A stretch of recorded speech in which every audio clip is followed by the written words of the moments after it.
Welcome back to the channel, everybody. And first of all, where are we? Well, this is the drive from Tagbilaran, which is the biggest city on the island of Bohol, and it's very close to Alona Beach and the smaller island of Panglao, which is tourist central.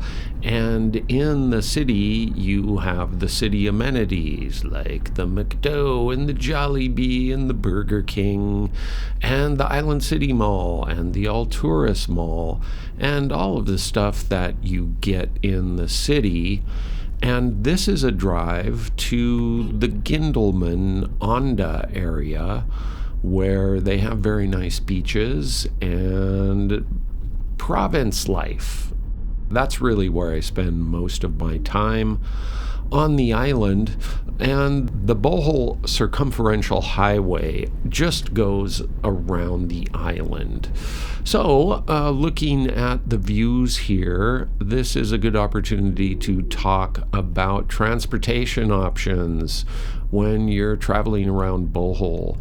So, this is a private car, and that is my favorite way to get from one side of the island to the other.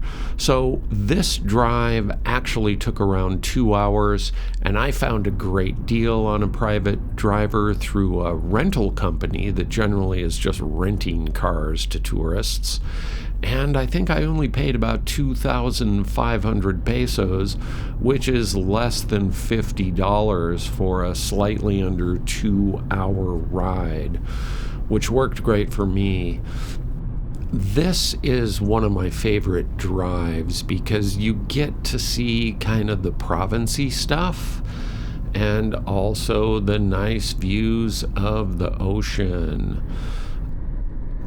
The cheapest way to get here would be on the Northern Star series bus or the other buses.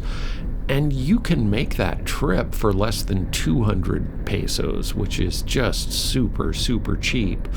But the issue that I've always had with those buses is that they stop a million times along the way to let people on and off. And so the journey just takes a little longer to go from Onda to Tagbilaran. Yeah, it can take you closer to 3 hours, but you save a lot of money.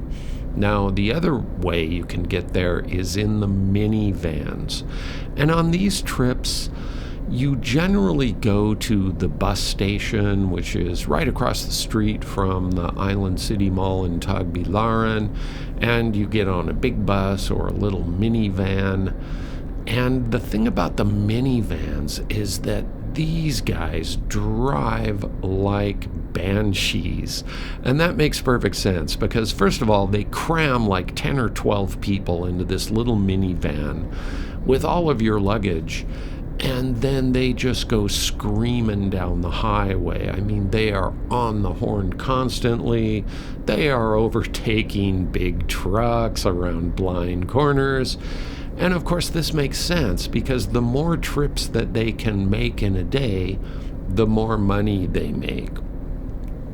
And I'm just a lot more comfortable taking a private taxi because for me, the cost is well worth it. Or just take the slower bus, even with the many stops along the way, because it's so cheap and because, hey, it's an adventure. You get to see the ocean and see a little bit of the province along the way. But some people like the little minivans. They cost a little bit more than the bus because they're faster. But again, not my recommended way of travel. Now, another option, which is great for a lot of people, is that you can just rent a scooter. And you could certainly do the trip from Tagbilaran to Onda, or going past Guindulman to Candijay, and then you could go on to Ubay, which is a little bit larger city. They have a McDo there.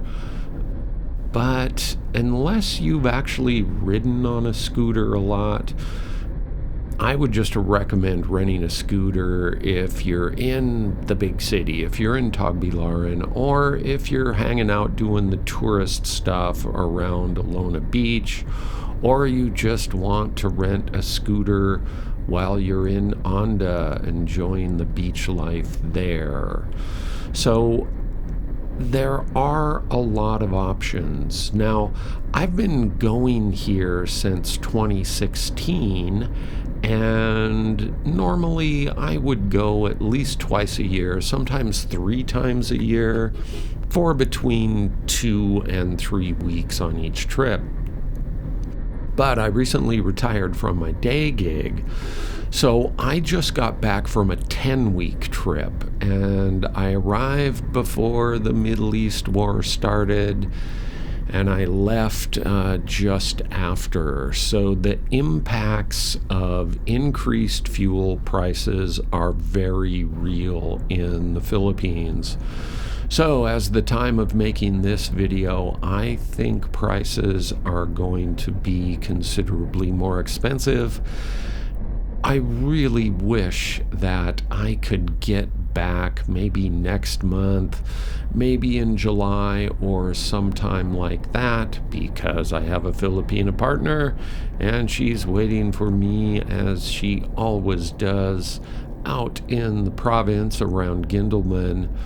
But what's going to be happening with air tickets and prices means that it might make sense to wait a little bit. I just have to play that by ear. And also remember, if you're planning to go June, July, and August, it's hot. It is super hot. So that's a wrap for this one. Thanks for watching.